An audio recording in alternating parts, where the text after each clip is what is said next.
does it do that? Wonder why my sickle blade broke. These here are the non-clogging, and they've got a bolt in the back. You loosen this up, loosen these up, and then you can lift this or lower it. I do believe there is a shim underneath it that holds it for a guide. Okay, I've added something to this. You'll see me put it in. There's a pipe right there.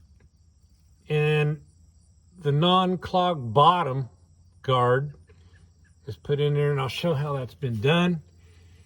And I would still like to take this bolt, loosen it up, take it out, and put a shim in the bottom of this. Just a penny's width or less, dime's width or less. It needs a little bit lowering, and it also needs a little bit lowering in here. There is some gap here, but by golly, it gets terrible right here.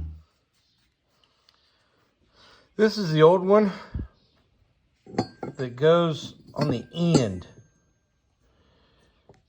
You can see it matches this guard, bottom guard, but this has been cut right here and the top.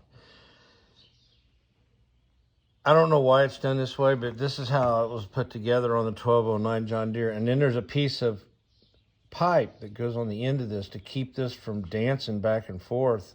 And mine's missing on the inside towards the gearbox. Now the one on the outside of the windrow, it's there. So somehow, somewhere along the line, it didn't get reinstalled. So I'm gonna have to fix it up. Right now I'm gonna cut right here and match this so that I can reinstall it and start repairing it.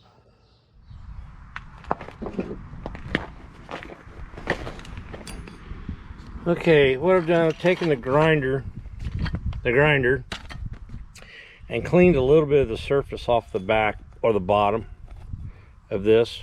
When it slides into the guide on this 1209 mower conditioner, I need a little bit more space. There's no gap at all on the sickle bar, and it's riding really hard on here. So I'm wanting to make this drop down, and we're going to fit it again. This is the first time I've shaved off probably about 20 thousandths of an inch, and we'll see what it looks like.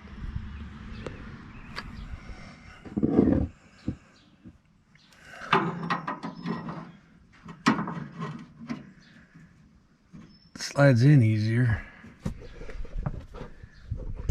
There's a little bit of gap right there. I may have to put more gap on the back side of it instead of the front. But it does take some, there is daylight right here. It probably wouldn't hurt to take a little bit of that out, and it'll cause this to drop down.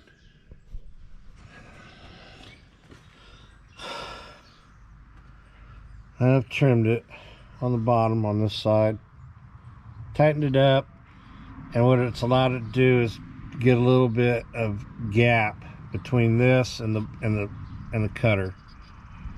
There's not much, but it's not hitting it. So now I want to trim these little nuts here, the bolt, about 1/8 of an inch of it off, because look right here, it's going to hit. And they're adjusted pretty high. If I tighten them down more, they will hit. If I loosen them up more, it may come out of the track. So I want to cut about 1/8 of an inch of this off so that it will clear the top of the guards, hold down guards.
You can tell that the distance on these skid plates, when the mower comes down, it rides on the ground on this. And they had this I just caught it. I should have caught it earlier. But they got this thing riding so low that it runs on that skid plate over there, which you're not supposed to be touching it on the ground. And that causes force on that cutter bar. And this side is down as far as it can go. You can see it or not. Get it closer. This one here is down to the last adjustment arm.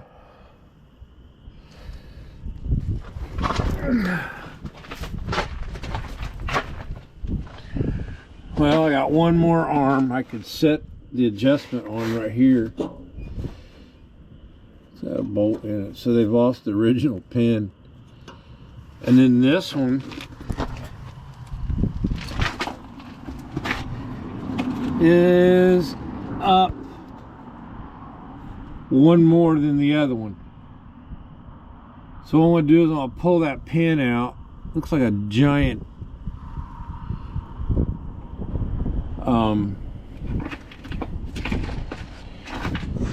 roll, not a roll pin, but a can't think of the name of them right now. I'm gonna pull that out, and then I'll lift this up and lower that just a little bit.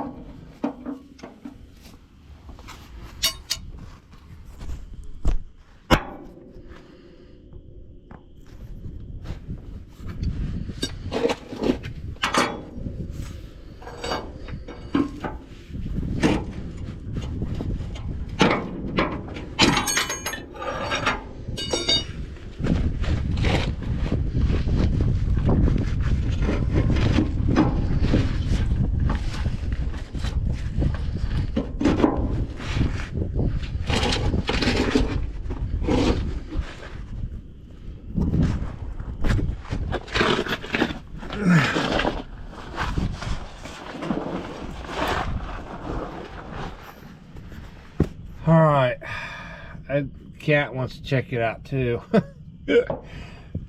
I'll have to start up with a tractor and lower it and see what it's doing, but I'll find that spring or that clip.